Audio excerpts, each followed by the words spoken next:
ఈ రోజు బొత్స సత్యనారాయణ గారు కూటమి ప్రభుత్వం గురించి ఏదో మాట్లాడారు. వారి గురించి మాట్లాడాలంటేనే కూడా నాకు సిగ్గేస్తుంది సార్. ఎందుచేతంటే ఆయన రాజశేఖర రెడ్డి గారి దగ్గర నుంచి పెద్ద నాయకుడు. ఆయన ఆ ఇంట్లో ఎమ్మెల్యేలు, ఎంపీలు, మినిస్టర్స్ అన్ని రకాల వారింట్లోనే ఉన్నాయి. వారి కూటమి ప్రభుత్వం ఏంది చేయట్లేదు అనడం అన్నది నాటే జోక్ సార్. కానీ ఈ రోజు కూటమి ప్రభుత్వం వచ్చిన తర్వాత ప్రజలందరూ కూడా హాయిగా రోడ్డు మీద వెళ్తున్నారు సార్. అది ఎవరి వల్ల? పవన్ కళ్యాణ్ గారు, మోడీ గారు, చంద్రబాబు నాయుడు గారు. వీరు ఏది చేసినా ఆలోచన చేస్తున్నారు.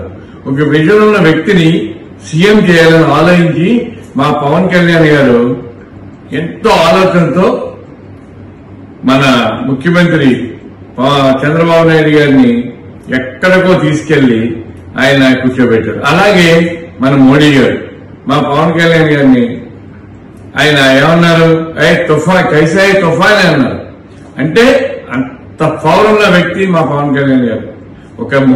ఒక పిఎం స్థాయిలో వ్యక్తి బ్రదర్ అని మాట్లాడటం, తుఫాన్ అని మాట్లాడటం అనేది మీరు అర్థం చేసుకోవాలి సార్. మీరు గొప్ప నాయకులు. ఆ నాయకత్వాన్ని పాడు చేసుకోవద్దు కదా సార్. మీరు అలాంటి నాయకత్వాన్ని మీరు పాడు చేసుకుంటారంటే మీకు చాలా సిగ్గుతో బాధపడుతున్నాం సార్. సారీ సార్, మీరు అలాంటి మాటలు మాట్లాడారు సార్. మీ స్థాయిని అవకాశం కోసం దిగజార్చుకోవద్దు సార్. మీరు దయచేసి అవకాశం కోసం దిగజేసి. ఎన్డీఏ ప్రభుత్వం చాలా గొప్పగా చేస్తుంది.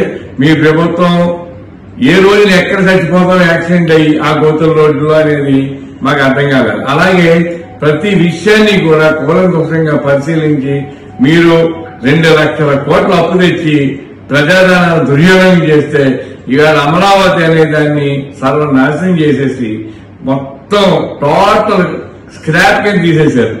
ఈవేళ ఆయన ఏదైనా చేస్తే చంద్రబాబు గారు తప్పంటున్నారు. మీరు అది చాలా మీరు ఆలోచించి మాట్లాడండి. ఎప్పుడు మాట్లాడినా ఆలోచించి మాట్లాడండి. మీరు మాట్లాడేది తప్పు. అలాంటి మాటలు మాట్లాడదు దయచేసి. ఎన్డీఏ ప్రభుత్వం మీకంటే ఎక్సలెంట్ గా ఈ 1 year లో టాప్ 10 ఇండియాలోనే మొట్టమొదట రాజకీయ నాయకుడు పవన్ కళ్యాణ్, అలాగే చంద్రబాబు నాయుడు గారు వరల్డ్లో, అలాగే అన్ని రకాలుగా కూడా వరల్డ్ లెవెల్లోకి వెళ్ళిన వ్యక్తులు ఇద్దరు వ్యక్తులు. మోడీ గారు, చంద్రబాబు నాయుడు గారు, పవన్ కళ్యాణ్ గారు. అలాంటి వ్యక్తుల కింద మేము పనిచేస్తామంటే ఈ రోజు చాలా గర్వం ఫీల్ అవుతున్నాం సార్. మీరు ఇలాగా కించిపచ్చి మాట్లాడటం బాగాలేదు సార్. ప్లీజ్ సార్, మీరు ఇంకా మాట్లాడకండి సార్. మా పార్టీలోకి వచ్చేది మీకు మంచి సంస్థ స్థానం మా చంద్రబాబు నాయుడు గారు, పవన్ కళ్యాణ్ గారు, మోడీ గారు ఇస్తారు. మీరందరూ కూడా పొలిటికల్ ఫ్యామిలీ కదా సార్. మీకు అన్ని అవగాహనలు ఉన్నాయి. ఎన్నోసార్లు మినిస్టర్ చేశారు, ఎన్నోసార్లు ఎమ్మెల్యే చేశారు.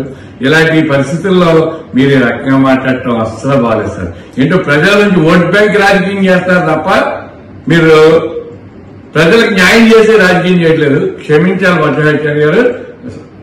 అంచేత మీరు ఏమనుకోవద్దు దయచేసి. మీరు అలాంటి పదజాలం వాడొద్దు.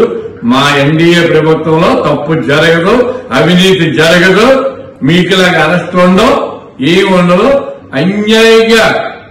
అన్యాయంగా చంద్రబాబు నాయుడు గారిని అరెస్ట్ చేశారు. అప్పుడు మా పవన్ కళ్యాణ్ గారు వచ్చి దాన్ని దమ్మేంటో చూపించారు. ఆ దమ్ముని మేము ఎప్పటికీ కాపాడుకుంటారు మా పవన్ కళ్యాణ్ గారు, మా చంద్రబాబు నాయుడు, మోడీ గారు.